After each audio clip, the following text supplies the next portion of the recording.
I hope you don't think that the money made from slavery just dissolved and went up into the air. It went into companies and businesses, and not even tracing and blaming those corporations. Those corporations hired people and paid their salaries and their benefits and gave them the ability to raise families and to pass wealth on through the generations. This money is what made America financially stable. The market value of slaves in 1860 was greater than the market value of every railroad, factory, and bank combined. Follow the money, because the money we're talking about was huge. Money is not power, education is not power, information is power. I give you bad information, you got bad power. We live in a country where a handful of degenerate, old, ungodly, unethical pimps decide what you're going to do from the time you get up in the morning to the time you go to bed, and you play this game like you free. You know, if you get home today, when you get to your house and find out some black folks and took your house and murdered everybody in it and took everything you got, you say, well, who are y'all? You say, we the settlers. It's in your history book. We come here and murdered them, destroyed their families, killed the women and children. We call them the savage. And the folks that did it, the settlers. And y'all don't see anything wrong with that. And you older black folks in here know that our mindset have never been the same since then.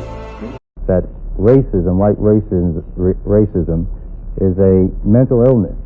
Now, I say that because many white social scientists would like to define racism as something normal in the culture, as a cultural variant. And I think as long as we approach it that way, we really don't deal with the pathology of racism itself.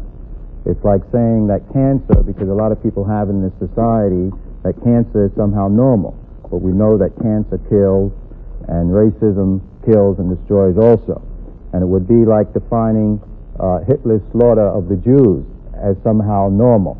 And I think we have to face the fact that racism is a mental aberration, and I think underlying white racism is a white paranoia, a fear or a delusion that black people, colored people in the world are somehow going to destroy and hurt the white man. So the next time you get up somewhere and talk about your love for everybody, think about some of this, of how you need to be re-educated to stop talking like a slave. The slave master said on the plantation, before they decided to give us their Holy Bible, the slave master said, they were debating it. Slave master said, now give them the Bible, because this book will serve me when I'm present and when I'm not present. Because once you learn, you know, to forgive all of your enemies and love all of your neighbors as yourself, and then don't persecute those who spitefully use you. And after you accept all of that doctrine, then you will remain a slave. You don't need no slave master. You don't need nobody over you. Every day you're going to conduct your life like a slave. You're going to respond like one. You're going to talk like one. You're going to dress like one. Spend your money like one. The white man pays Reverend Martin Luther King, subsidizes Reverend Martin Luther King, so that Reverend Martin Luther King can continue to teach the Negroes to be defenseless. That's what you mean by nonviolent. Be defenseless. Be defenseless in the face of one of the most cruel beasts that has ever taken the people into captivity. That's this American white man. And they have proved it throughout the country by the police dogs and the police clubs. 100 years ago, they used to put on a white sheet and use a bloodhound against Negroes. Today, they have taken off the white sheet and put on police uniforms. They've traded in the bloodhounds for police dogs, and they're still doing the same thing. And just as Uncle Tom, back during slavery, used to keep the Negroes from resisting the bloodhound or resisting the Ku Klux Klan by teaching them to love their enemy or pray for those who use them despitefully, today Martin Luther King is just a 20th century or modern Uncle Tom or a religious Uncle Tom who is doing the same thing today to keep Negroes defenseless in the face of attack that Uncle Tom did on the plantation to keep those Negroes defenseless in the conditions. We are not talking about 3 baseball players. I'm not impressed by Michael Jordan getting a Nike contract. I don't think that has anything to do with the masses of our people today or yesterday. And the fact that he has that is because Watts blew up. It's because there were mobilizations. It's because there were organizations. That is why he has a Nike contract, not because he plays basketball so well, though he does, and this is not to isolate him, but to talk about we can't deal with stars and movie stars or events. But I would like to get back just to the question of the reference back to this issue of black power. I think that the consciousness is high. I have seen that consciousness. But the poverty and the isolation and the racism is more embedded in this country because it's in the fabric of this country. This culture of racism has passed down through to this day. It has never been addressed seriously other than by black people. And now we have Aretha Franklin singing at the inaugural and all is okay. No, that is not okay. So I don't care how many black mayors there are in America, notwithstanding Tom Bradley. I do not care because the fact is that the economic power and that the main power in this country is there is still a divided country.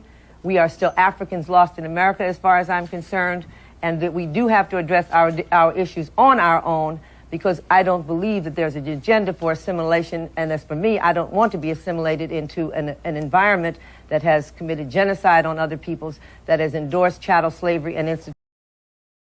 In the aspect of this, now come on. The average Native American was this brother's complexion at the turn of the century. Now when you say Native American, it's some white person with a feather in his hair. So how in within blue eyes. So how in 100 years you can become to be a white person with a feather in the hair, and the average Native American was your color. And all you got to do is just look at all the pictures from the turn of the century. We're talking about the 1900s. The police are able to use the press to make the white public think that 90% or 99% of the Negroes in the Negro community are criminals. And once the white public is convinced that most of the Negro community is a criminal element, then this automatically paves the way for the police to move into the Negro community, exercising Gestapo tactics, stopping any black man who is on the sidewalk, whether he is guilty or whether he is innocent, whether he is well dressed or whether he is poorly dressed, whether he is educated or whether he is dumb, whether he's a Christian or whether he's a Muslim. As long as he is black and a member of the Negro community, the white public thinks that the white policeman is justified in going in there and trampling on that man's civil rights and on that man's... Here's what you said about Colin Ferguson, the man who shot a Jamaican black male who shot 6 people on the Long Island train. Mr. Muhammad speaks. Where they set black inmates up in these jails and penitentiaries, and in particular there in Nassau County, and pulled all the black officers out and the black inmates so they could jump on Brother Colin Ferguson, because they were mad with him for catching the Long Island train and killing all them white folks. I love Colin Ferguson.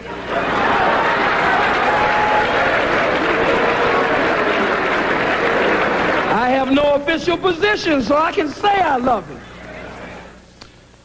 You love a man who randomly killed 6 people on a commuter train? I love Colin Ferguson just as much as the masses of white Americans love General Schwarzkopf, General Westmoreland, General Patton, General MacArthur, and Eisenhower. America awards her killers, and they get ribbons and stripes and bars. I'm sensitive to the pain and suffering of the loss of life on that train, but I'm one of the rebellious slaves. And so when black people stand up out of pain and suffering and frustration, I understand after 500 years. You also, you talk about the response of some African Americans to, for example, the book which attempts to prove that Jews are involved in the slave trade. I'd be happy to let them see that. You talk about when white folks can't defeat you, you said in your speech at Kane, they'll always find some Negro, some boot-licking, butt-licking, buck-dancing, bamboozle, half-baked, half-fried, sissified, punkified, pasteurized, homogenized nigger that they can trot out in front of you. The white liberals are nothing but political hypocrites who use our people as political footballs only to get bills passed that will increase their own power. I would ask you, Mr. Muhammad, is Jesse Jackson a boot-licking, homogenized nigger? To the best of his ability, I believe he tries every day to do that. Here you are mocking Jesse Jackson at a speech, I believe this is Howard University. Roll the tape. Oh, boot-licking, buck-dancing, scratching, shuffling, messy Jesse Jackson, who keep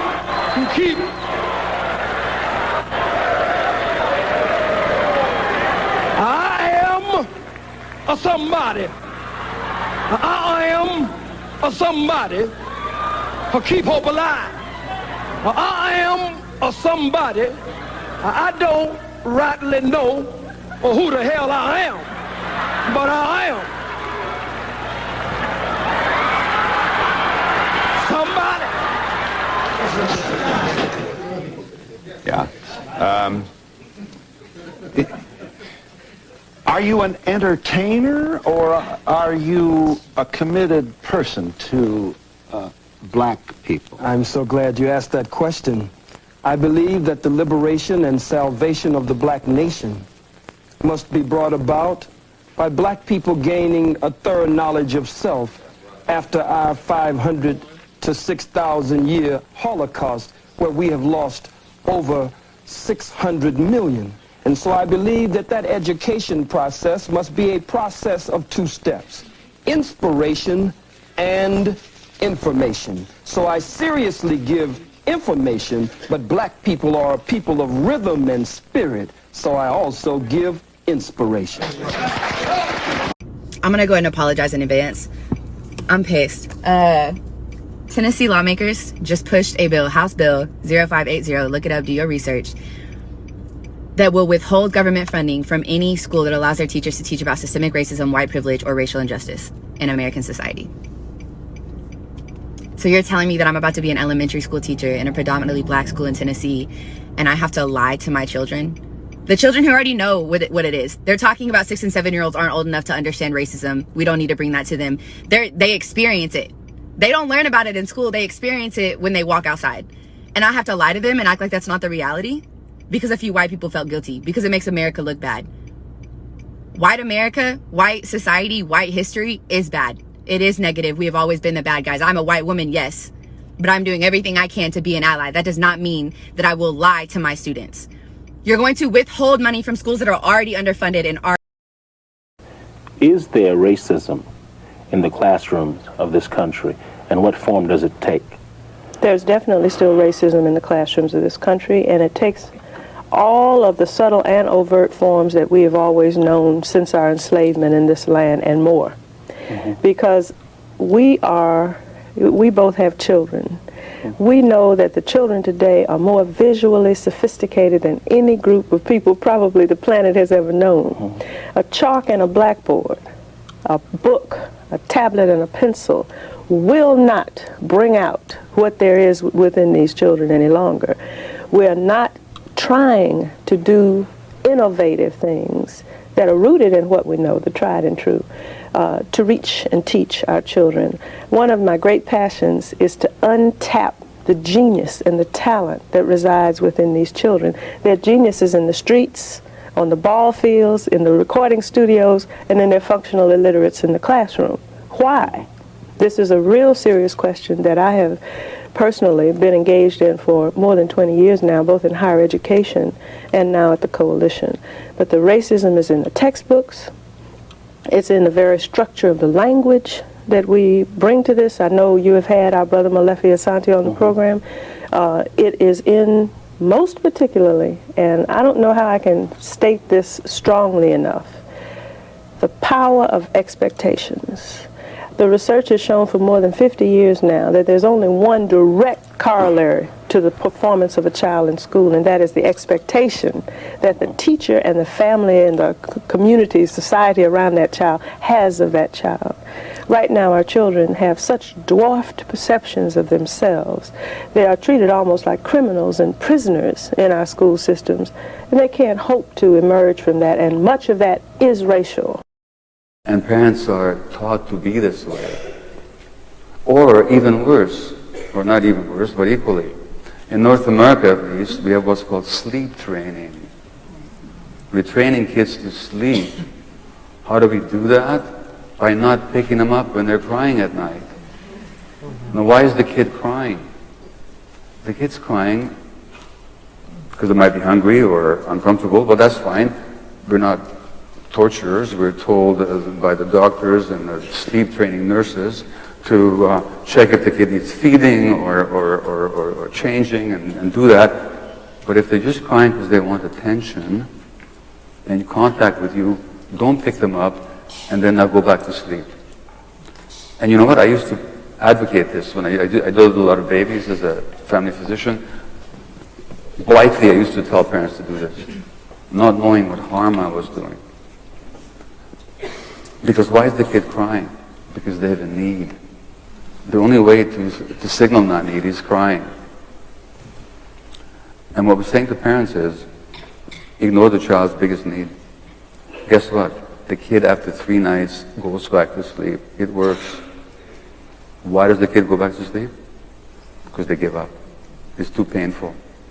Their brains puts them to sleep so they don't have to be there for that suffering. And what have you taught them? And what have you done to their brain development? Now, there's so much I want to tell you. Dr. Darcia Narvaez from Notre Dame University, who you must invite here sometime, studied the optimal parenting environment. And she found that the optimal parenting environment is actually the hunter-gatherer tribe. Now, there's a number of features in the hunter-gatherer tribe that are very distinct from the way that we parent. In the hunter-gatherer tribe, which is a group of about 50 to 80 to maybe 100 people, kids are brought up by all the adults. So children have multiple adult relationships. Not just this single father or mother or this isolated family unit, nuclear family unit, but the entire tribe. So children are very secure. And there's a wonderful book called Children of the Forest, by a British writer about the pygmies, about the pygmies raise the kids in their natural environment as a group. That's the fun. So there's multiple safe attachments for these kids. That's the first thing. The second thing is Aboriginal people don't hit their kids usually. They don't hit their kids. Now let me tell you an interesting fact. When the pilgrims from Britain or England in those days came to North America, these Christians, they were appalled by the parenting practices of the natives. This was recorded at the time. Why were they appalled? Because the natives didn't hit their kids. And to the Christians, reared in the gentle spirit of Jesus, not hitting kids was a mistake. Spare the rod, spoil the child. So they didn't hit their kids. So the kids did not have to be afraid of the adults around them. Thirdly, they didn't let their kids cry. As soon as the kid cried, they didn't pick them up. In fact, they didn't even put them down. In the Iroquois, I think it was the Sioux elder told me in Canada, a native elder told me that in our tribe, kids don't even touch the ground for 2 years. They're always being held by somebody. And if they cry, certainly they're picked up immediately. Since we met you people 500 years ago, look at us. We've given everything. You are still taking. It's true. I mean, where would the whole Western world be without Africa? Our cocoa, our timber, our gold, our diamonds, our platinum, our whatever. Everything you are It's us. I am not saying it, it's a fact. And in return for all of this, what have we got? Nothing. Anti-personnel indoctrination against ourselves. If you go and cook your horrible diseases like AIDS, you say it is us. You brought us tuberculosis. We didn't have this big cough until white people came here. In exchange for Africa giving Europe 500 solid years of our people, I mean not Europe, the Western world, of our human beings to work your canes, to dig your gold, to take in gold itself, diamond, I mean, you know, fish, peanuts, palm oil, everything. In exchange for that, we have got nothing. Nothing. It was codified in what we call the slave codes. And the slave code said at that time defined how in the future all whites would behave and how blacks would behave. And that's why what they call the Southern ethics, where blacks could not challenge whites or raise his hand to defend himself against a white person.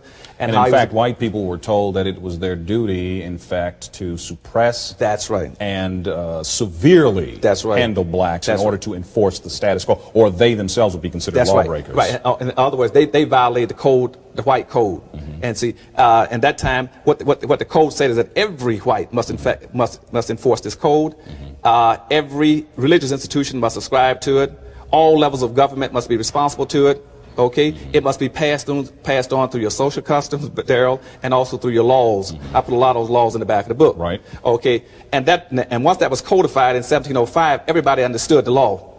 Then by 1710, for instance, Virginia then said now that we have a unified white community. They then broke up the black community by passing what they call meritorious manumission in 1710. And what that says now is to make sure that blacks never have a strong sense of community, a unified self.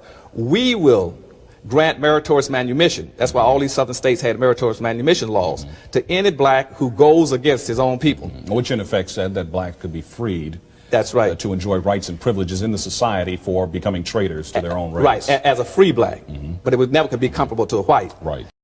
The Atlanta race riot occurred September 22nd through 24th in 1906. There was a lot of tension in the air amongst whites and blacks. There were several causes of the race riot. There was job competition for the first time between whites and blacks, and this frustrated a lot of whites. People like Alonzo Herndon would frustrate whites because there became this kind of a social elite class of blacks who were doing well, better than some of the whites.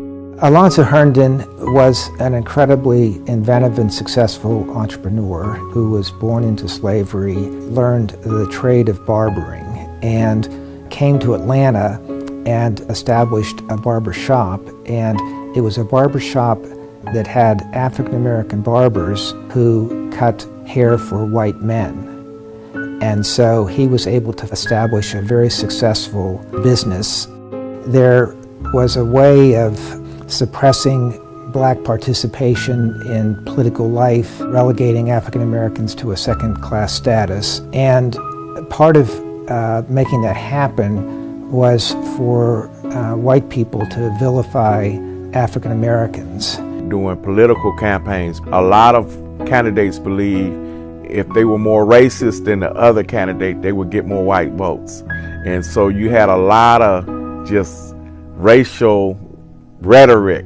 A couple of the newspapers printed stories that were untrue about black men assaulting white women. There was a guy running for governor named Hoke Smith, and Hoke Smith played off the white fears. In his speeches, he talked about the newspaper articles, the crimes against white women being committed by blacks, and he said that black disenfranchisement was necessary to, quote, put blacks or keep blacks in their place. And so he added fuel to the fire. So with all this climate, on September 22nd, 1906, white mobs began to assemble downtown. They took to the streets and they just began attacking blacks. They began pulling them off the trolley cars. They began choking them, smothering them. They began attacking African American businesses like Alonzo Herndon's barbershop, and a number of African Americans were killed. as well as wounded by the mobs. The governor didn't immediately call out the state militia, but eventually it was clear that the Atlanta City Police could not disperse the mob, and so the militia was called out, but violence continued for several days, and the response of the African American community was to defend themselves. And black people began to fight back. When this occurred, there were some white bodies who fell. There were dozens of blacks killed, hundreds were injured, tremendous property damage was done. The business leaders quickly got together because it was one thing to have the suppression of African Americans, but it was another thing to have riots that was bad for business. The white leaders of Atlanta were also concerned about how Atlanta was viewed around the world.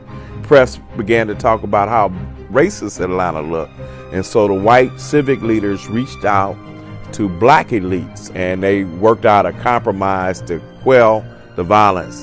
And there were black businesses that operated downtown, and so it was agreement that that would be segregated, and what came to be known as Sweet Auburn was created as a central black business district.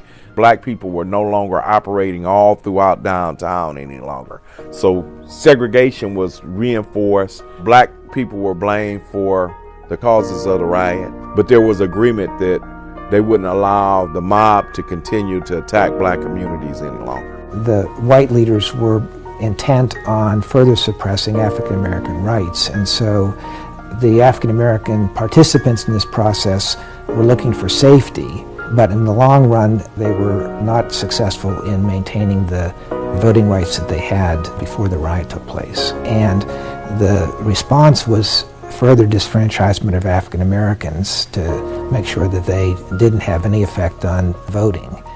And so in the legislative session that followed in 1907, the state passed a disfranchisement law that reduced the black electorate from 25% of African Americans voting to 4%. And that held true then for most of the first half of the 20th century. Exists because white people think they're better than black people, and they want to oppress us, and they want us to allow ourselves to be oppressed. This is the big, I agree with you perfectly. This is the basic problem. Then what do you that want to white talk to me people about? think they're better than others. I can't solve the problem. You guys pull the strings that close schools. You guys draw the boundaries that keep our kids restricted to the ghetto. You guys write up the restrictive covenants that keep us out of houses. So it's up to you to talk to your brothers and your sisters and persuade them that they have a responsibility. We've assumed ours for over 400 years, and we're tired of this kind of stuff now. We're not going to suffer patiently anymore. No more turning the other cheek. No more blessing our enemies. No more praying for those who despitefully use us. We're going to show you that we've learned the lessons you've taught us. We've studied your history, and you did not take over this country by singing "We Shall Overcome." You did not gain control of the world like you have it now by dealing fairly with a man and keeping your word. You're treaty breakers, you're liars, you're thieves, you rape entire continents and races of people. Then you wonder why these very people don't have any confidence or trust in you. Your religion means nothing. Your law is a farce, and we see it every day. You demonstrated it in Alabama. And I can say you because you're part of the whole system. You profit from it. In fact, you make your living from it. You couldn't walk around and talk to people, stand up in your pulpit on Sunday and preach nice little songs and say, now we're going to give thanks to the Lord for he is good and old Jesus be among us. As far as we're concerned, your Jesus is contaminated, just like everything else you tried to force upon us is contaminated. So then they throw in the viruses. That's the bullshit. Viruses don't exist as they try to make us believe. In order to understand anything about viruses, you have to understand who the father of modern biology is. Thomas Rivers. You have to understand who he worked for. Rockefeller. You have to understand how the powers that be work. You have to understand who's behind the curtain, who's controlling the education our doctors learn, who's controlling the education our nutritionists learn, who control the education our historians learn and our philosophers learn and theologians and in many areas of science. This knowledge is being controlled so we won't know the truth. We won't understand that we are what we eat. And we don't catch colds, we eat them. We eat the wrong foods. And again, it goes back to what Louis Pasteur said. The microbe is nothing, the terrain is everything. So what we have is a system that doesn't know what's going on. When they see a symptom, they'll say, look what we got. We've got some Bacteria at the scene of the crime, they caused it. No, they're the consequence, not the cause. This is tantamount to going up to a car accident and saying, look at these skid marks. Everywhere I see a car accident, I see skid marks. That caused it. Or look at the flies over here in the garbage. The flies caused the garbage. Or the mosquitoes caused the stagnant water. In every one of these cases, folks, the mosquitoes and the flies and the skid marks are not the cause, they're the consequence of the actions. And then what is a virus? It's just a dead piece of genetic debris. So when our bathrooms back up, which is what a cold is, remember we have a bunch of cells, two fluids. Blood is one fluid, lymph system is the other fluid. It's the bathroom. We have two bathrooms. We eat, we eliminate, there's one bathroom. Our cells eat, they eliminate, there's another bathroom. When we have a cold, it's the bathroom that surrounds our cells that backs up into our tissues. And in its wisdom, it may choose the nose and sinus areas, and that's what they call a cold or a flu. If it goes into the lungs, they call it pneumonia. It's bacterial pneumonia, viral pneumonia. Well, how can they tell? Well, look, we see the bacteria there. Well, everywhere you see waste matter, you see bacteria. That's what it's all about. And if that bacteria is destroying things, we have dead cells. And that's what they say the virus is. And even in this virus, they talk about the same thing, about how a cell, a virus rather, invades a cell, forces the cell to reproduce itself. But wait a second.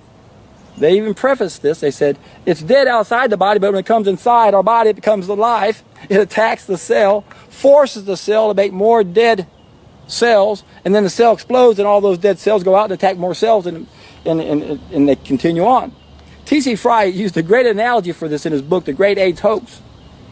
He used the head of a flea and an elephant for the size relationship, because it's the same thing. The size of these viruses relative to the size of our cells is like the head of a flea and an elephant. And what they want us to believe, folks, is that the head of a flea, it's a dead head, it attacks the elephant and makes the elephant reproduce more dead flea heads. There is no such thing in nature as obligate reproduction. No living thing or dead thing, let alone a dead thing, can force something else to make more of themselves. It's ridiculous. I'm going to go get that dog and make that dog have more humans. It doesn't work. There is no such thing as obligate reproduction. But that's what they want us to believe. And according to the experts, they say as soon as that dead flea head creates 10,000 more dead flea heads inside the elephant, the pressure is too big and the elephant explodes. Give me a break. And then those dead flea heads go after more elephants. It's a lie. It's a joke. The contagion myth is all part of the way we're being controlled. When we look at what happened last century, the 1918 flu pandemic, folks, it was in the viruses themselves, or the vaccines themselves, that caused that problem.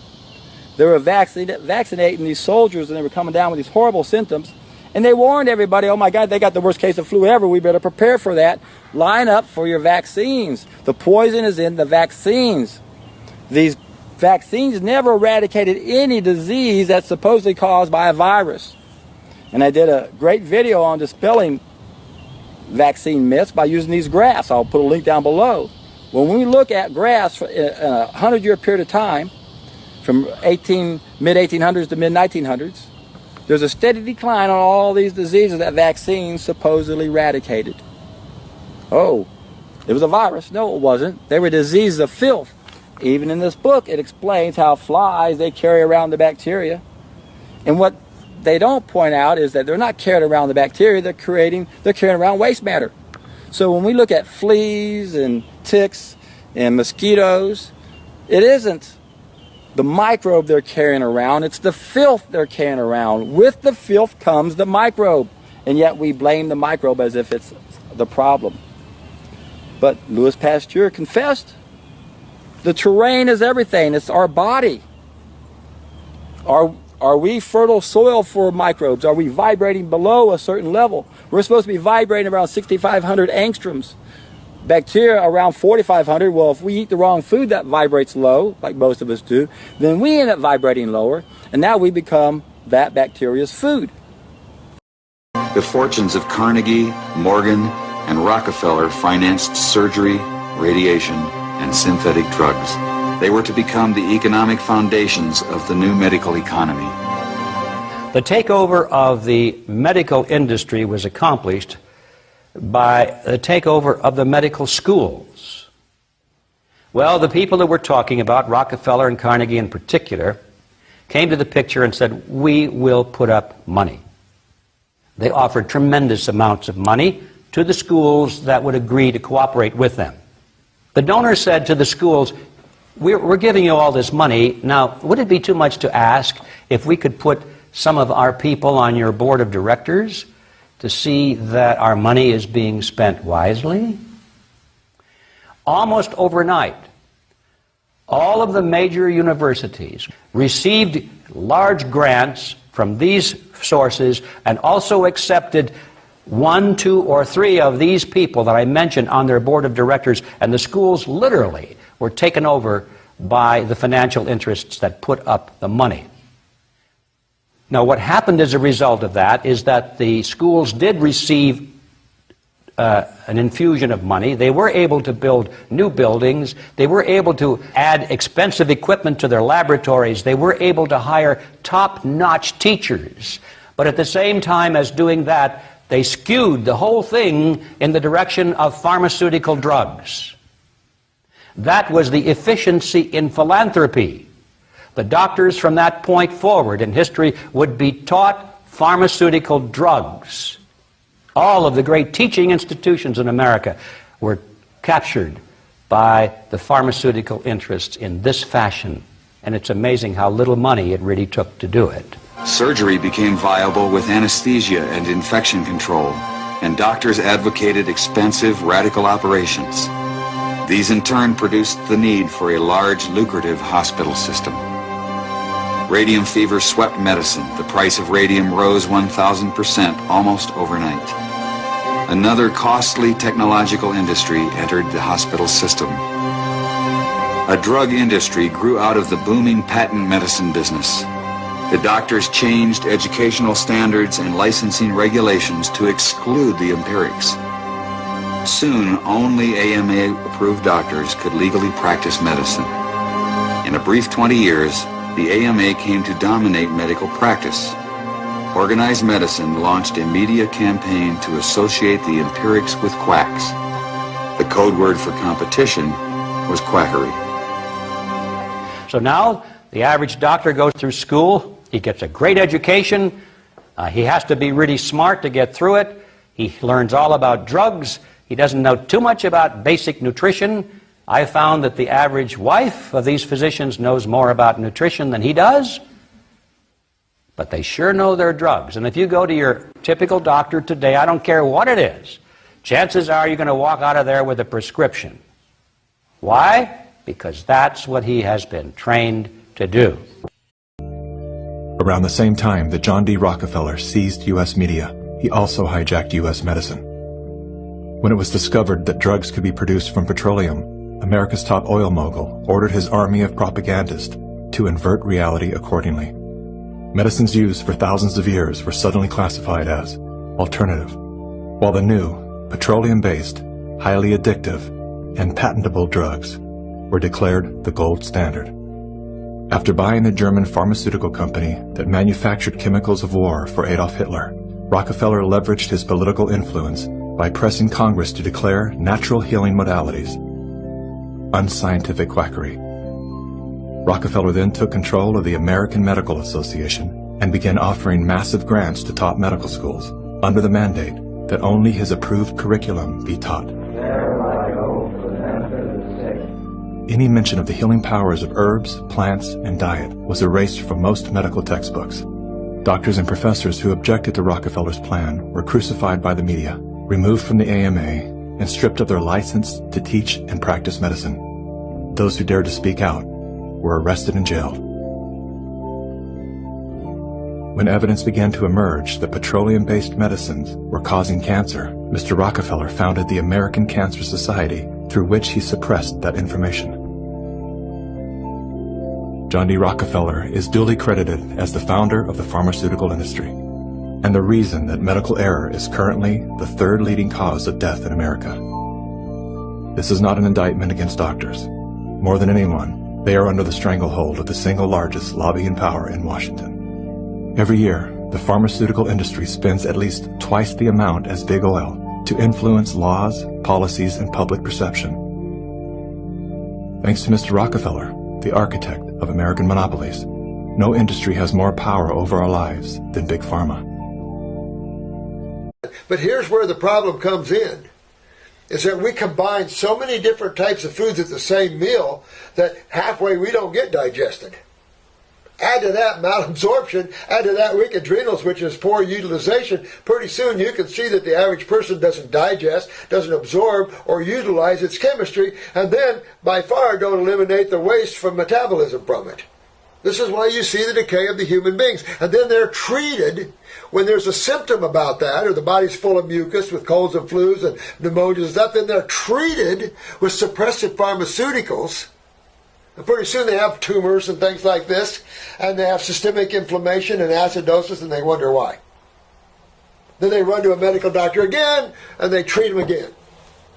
And this is around the posy, here we go, merry-go-round, until something wakes them up and they go, hey, I need to go to a quack, a naturopath. See, I've had my belly full of these quacks calling us quacks. And there's a point where that's going to end, because these quacks are going to go to jail for giving people chemotherapy and pharmaceuticals that have deadly reactions. Who in the world would allow a substance on the market that has any fatal events tied to it?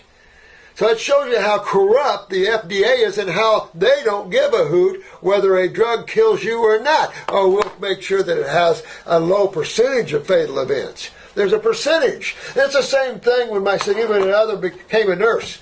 There's a kill ratio that's allowed before a signal is raised. Really? Oh my God. We save people. We don't kill people.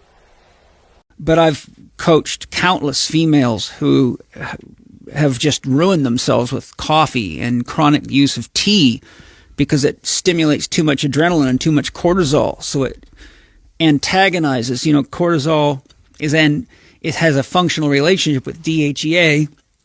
And as your cortisol levels rise up, the half-life of cortisol is 400 minutes. So 400 to 500 minutes, depending on how quickly your liver could clear. So if you drink a Starbucks coffee, 8-ounce Starbucks coffee, for example, that's 350 milligrams of caffeine. So let's call it 300. If you're a woman, let's say, and you drink a cup of Starbucks coffee, right, let's call it at 4 o'clock at night, you'll get 300 milligrams of caffeine. 400 minutes later, you'll have half of that. 400 minutes later, 400 is like, what, 4 hours? 4 times 6 is 24. It's more than that. 60 minutes in an hour, 400. Like 6 hours, something like that. 4 hours, right? Yeah. So if you drink 300 milligrams of caffeine at 4 o'clock in the afternoon at Starbucks because you're feeling tired, you have 150 milligrams of caffeine still floating around in you at 10 o'clock at night. And then at, 1 or 2 a.m., 10, 11, 12, 1, 2, you still have 75 milligrams. And so when you have cortisol, when your cortisol levels are not naturally regulated and don't drop down, melatonin is not released. The cortisol and melatonin are antagonistic in the cycle to each other. Just like as the sun's going down, the moon is coming up. And the more light there is in the air, you don't see the moon during the day, even though it's there, you can't see it because it's the sunlight overpowers it. So cortisol and adrenaline are really sun-like.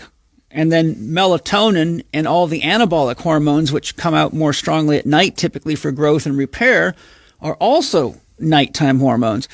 So the more stimulated a woman gets with anything that elevates cortisol and triggers adrenaline, which then elevates cortisol, if that's done chronically, the adrenal glands downregulate cortisol production, or they stop producing as much naturally because they're being stimulated all the time. So it's like someone that's overtrained eventually collapses. So they go further and further down, and the hypothalamic pituitary adrenal axis, and there's a hypothalamic pituitary gonadal axis, that regulatory system gets disrupted. And his little research shows in physiology that within 7 to 21 days of any repeated influence, you can entrain the system. So within 7 to 21 days, you can actually get addicted to caffeine because it's changing the flow of your hormones, and the body becomes expectant upon it to trigger that cascade. And the longer you do it, the longer it takes to get someone's physiological rhythms to self-regulate, and you may never recover after a certain point. In tests with animals, they found that if you take them far enough, then corrective measures won't work. In other words, as long as you don't give them the drug, they're in misery.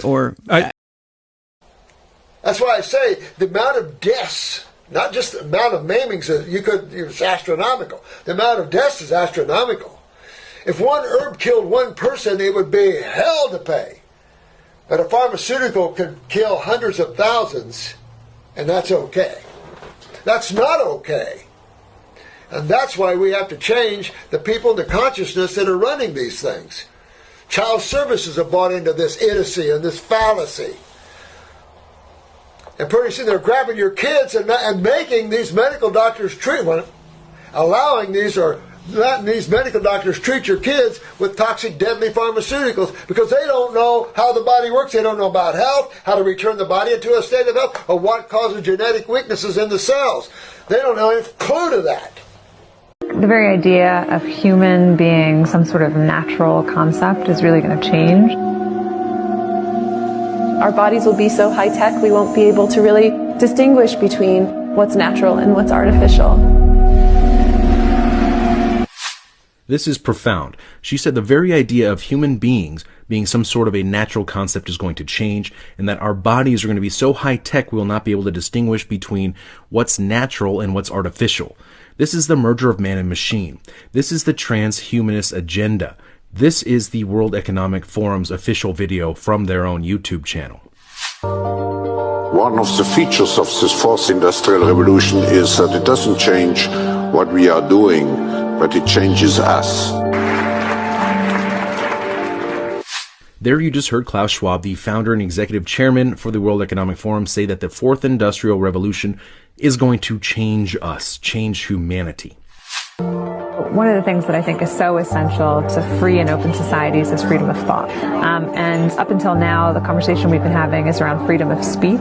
Once we can access people's thoughts and access people's emotion, we have to create a space that enables people to think freely, to think divergent thoughts, to think creative thoughts. And in a society where people fear having those thoughts, the likelihood of being able to enjoy progress is significantly diminished. Did you just hear that? She said right now the discussion has been around free speech, but basically once we get that out of the way, once we get access to people's thoughts and once we get access to people's emotions, we need to create a framework for people to think in so people aren't scared and so people are safe. This is absolutely terrifying. Talk about thought police. They are fully intending and telling us right now that they plan to have direct access to your thoughts and to your emotions and be able to manipulate them as they see fit, of course, for the greater good. This is not about saving the planet. This is not about equality. This is about control. They want to redefine what it means to be human and determine for you your role and your future of being essentially a transhumanist cyborg integrated into this new control grid. We've all been conditioned through this technology to already accept such a system. I mean, that's what dopamine-driven social validation feedback loops do. It gets people hooked on a system of likes and hearts and I gotta get more likes on my next meme and stuff like that. We have created tools that are ripping apart the social fabric of how society works. I mean, it's total Pavlovian conditioning with basically the ding of a bell.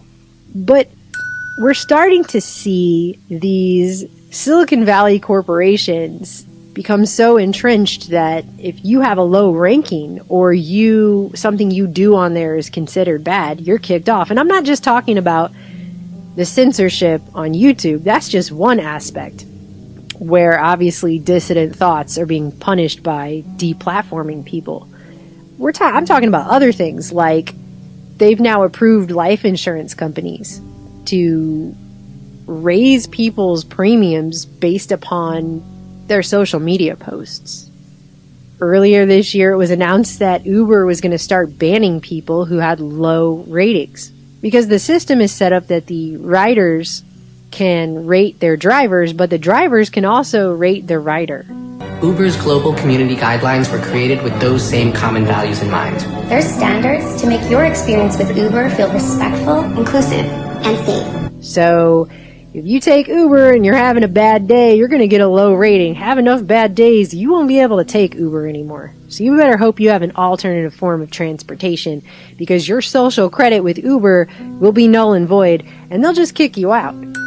Same with Airbnb. If you get low enough ratings on there, they will kick you off of Airbnb, and they won't tell you why. That's the other thing. They don't have to tell you, because this is pure corporatocracy. This is an extrajudicial situation. They can kick you off for whatever reason they've deemed, and then you're done, and there's no appeal, and you don't even get to find out why. So these social credit rankings that we're slowly seeing get moved in here and there on various platforms are starting to have real world consequences and effects. And this is something that is spreading out all over the world over. So it's not just going to be America, but we are definitely on the path to having a very similar system put in here. It's being done very gradually. The year is 1917, and Representative Oscar Callaway enters a disturbing statement into the U.S. Congressional Record. The statement reveals why J.P. Morgan interests hired 12 high-ranking news managers. The 12 were asked to determine the most influential newspapers in America. They were to figure out how many news organizations it would take to control generally the policy of the daily press of the United States. The 12 found it was only necessary to purchase the control of 25 of the greatest papers. An agreement was reached. The policy of the papers was bought, and an editor was placed at each paper to ensure that all published information was in keeping with the new policy. Soon, that policy would be defined by a front group formed by J.P. Morgan and his colleagues.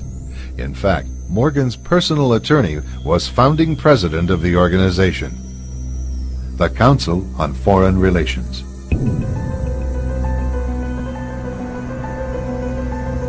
Today, the CFR maintains that its goal is to increase America's understanding of the world.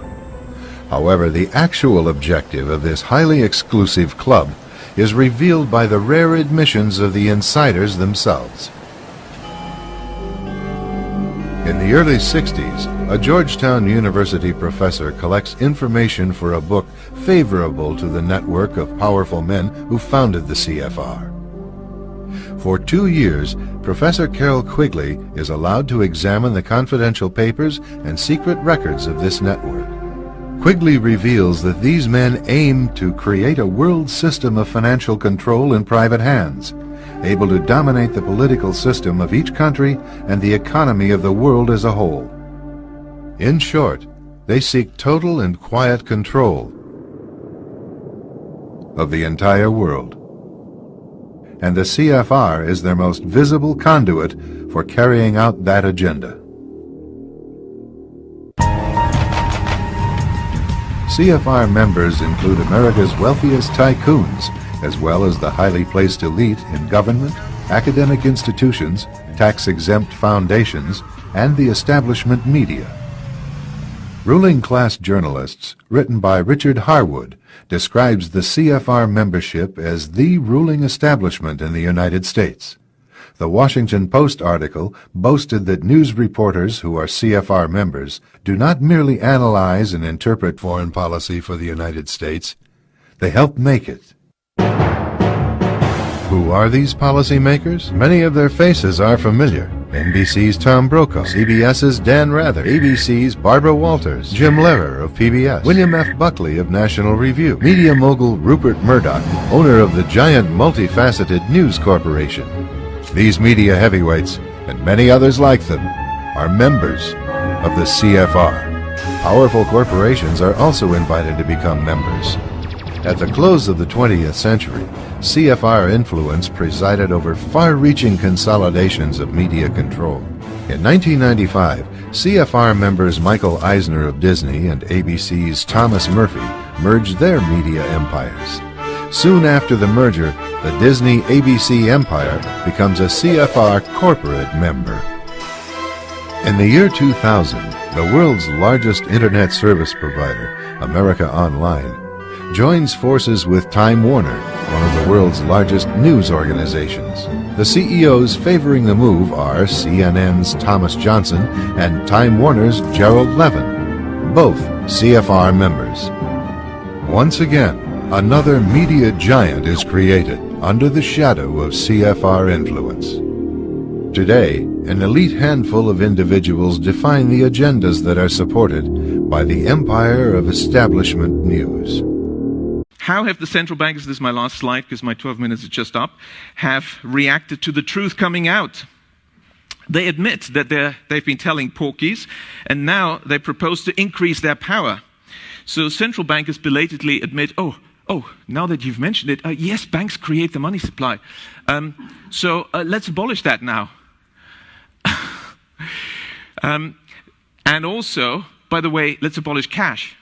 So what should we do? Well, introduce digital cybercurrency that central banks issue and control, and thereby gain total control over all economic transactions, decisions, and the whole lot you've just heard from the CEO of the GDI. So the greatest concentration of central banking power in history is really the bid they're aiming at. That's the central bank's goal. And, of course, digital accounts of dissenters and regime critics could be switched off. It would be very difficult to even purchase necessities. So this is an Orwellian dystopia of total control, the end of any freedoms. That's really what central banks are aiming at. Several central banks have, like the Bank of England, already prepared their microchip implant, RFID chip, to be implanted under your skin. And why is there sudden discussion about universal basic income from all the grassroots and inverted commas movements and billionaires? Oh, universal basic income is the bribe for you to accept the microchip. So let's talk about the techniques of cults. How do the cult leaders keep the cult lower down members, the rank and file, in line?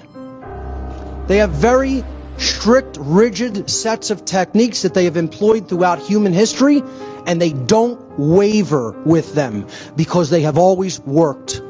Because people have still not built their consciousness up to a level where they understand how these methodologies of manipulation work.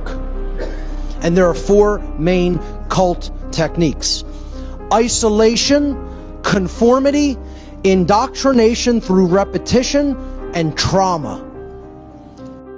Cult technique number one, isolation. Probably the single most important technique, because it makes it very difficult for anybody to penetrate the collective of the cult, the boundary of the cult. Therefore, my administration is recommending that all Americans, including the young and healthy, work to engage in schooling from home when possible. Direct a statewide order for people to stay at home. The whole state of Florida will be under a stay-at-home order. Remain indoors to the greatest extent. You have to physically separate the cult members or the potential cult members from the rest of their community so no reason can be spoken to them. Cult technique number two, conformity. Don't tolerate any individuality within the cult. One's old identity has to be completely broken down and reformed. They use uniforms. Uniform, one form. Wear a mask whenever your state and local authorities say it's appropriate. Everyone needs to wear a mask in public. Until we get a vaccine, put on the mask. Wear a face covering when you go out in public. We'll take these, worn by everybody. Wear a mask. Just do it. Just do it. Rigidity. Uniforms to create sameness in appearance, and they use modes of sameness in speech and behaviors.